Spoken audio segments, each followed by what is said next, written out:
ಪೂರಿ ಮತ್ತು ಬೆಟಗೇರಿ ಚಟ್ನಿ ಬೇಕಾಗುವ ಸಾಮಗ್ರಿ ಮಾಡುವ ವಿಧಾನ: 2 ಬಟ್ಲ ಗೋಧಿ ಹಿಟ್ಟು, 1 ಬಟ್ಲ ಮೈದಾ, ಅರ್ಧ ಬಟ್ಲು ಚಿರೋಟಿ ರವೆ, 1 ದೊಡ್ಡ ಚಮಚ ಸಕ್ಕರೆ, ಉಪ್ಪು, ನೀರು. ಇನ್ನು ಬೆಟಗೇರಿ ಚಟ್ನಿಗೆ 2ರಿಂದ 3 ದೊಡ್ಡ ಚಮಚ ಎಣ್ಣೆ, ಸಾಸಿವೆ, ಜೀರಿಗೆ, ಕರಿಬೇವು, ಅರಿಶಿನ, ಈರುಳ್ಳಿ, ಮೆಣಸಿನ್ಕಾಯಿ, ಹುರ್ಗಡ್ಲಿ ಹಿಟ್ಟು, ಮೊಸರನ್ನ ಗಂಟಿಲ್ದಂಗೆ ಚಂದಾಗ ಕಡ್ಕೊರಿ. 2 ಟೇಬಲ್ ಸ್ಪೂನು 3 ಟೇಬಲ್ ಸ್ಪೂನ್ ಎಣ್ಣೆ, ಸಾಸಿವೆ 1 ಟೀ ಚಮಚ ರೀ, ಜೀರಿಗೆ, ಆಮೇಲೆ ಕರಿಬೇವು,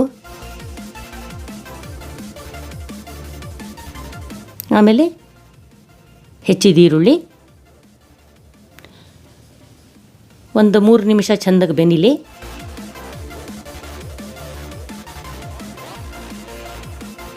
ಹೆಚ್ಚಿದ ಮೆಣಸಿನ್ಕಾಯಿ, ಖಾರ ಎಷ್ಟು ತಿಂತೀರಿ ನೋಡಿಕೊಂಡು, ನಾವೊಂದು 8ರಿಂದ 10 ಹಾಕಿವಿ. ಅರಿಶಿನ, ಮೇಲೆ ಶ್ರದ್ಧಾನುಸಾರ ಉಪ್ಪು. ಇದನ್ನು ಕಲಿಸಿ ಆರಕ್ಕೆ ಬಿಟ್ಬಿಡ್ರಿ, ತಣ್ಣಗಾಗಲಿ.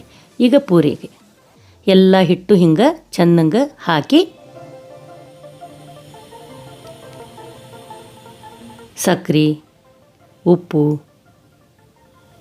ಎಲ್ಲ ಕಲಸಿಂದ 2 ಟೇಬಲ್ ಸ್ಪೂನು ಅಡುಗೆ ಎಣ್ಣೆ ಹಾಕಿ ಕಲಿಸ್ಕೊರಿ. ಆಮೇಲೆ ಸ್ವಲ್ಪ ನೀರು ಹಾಕ್ಕೊಂಡು ಚಪಾತಿ ಹಿಟ್ಟಿನಿಗಿಂತ ಪೂರಿ ಹಿಟ್ಟು ಗಟ್ಟಿಯಾಗಿ ಕಲಿಸ್ಕೋಬೇಕು.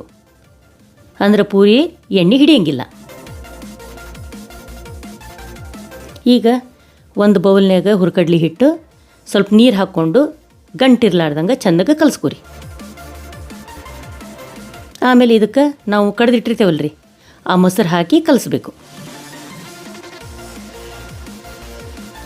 ತಣ್ಣಗಾಗಿದ್ದು ಒಗ್ಗರಣೆ ಹಾಕಿ ಕಲಿಸ್ರಿ. ಈಗ ನೋಡ್ರಿ, ಬೆಟಗೇರಿ ಚಟ್ನಿ ರೆಡಿ.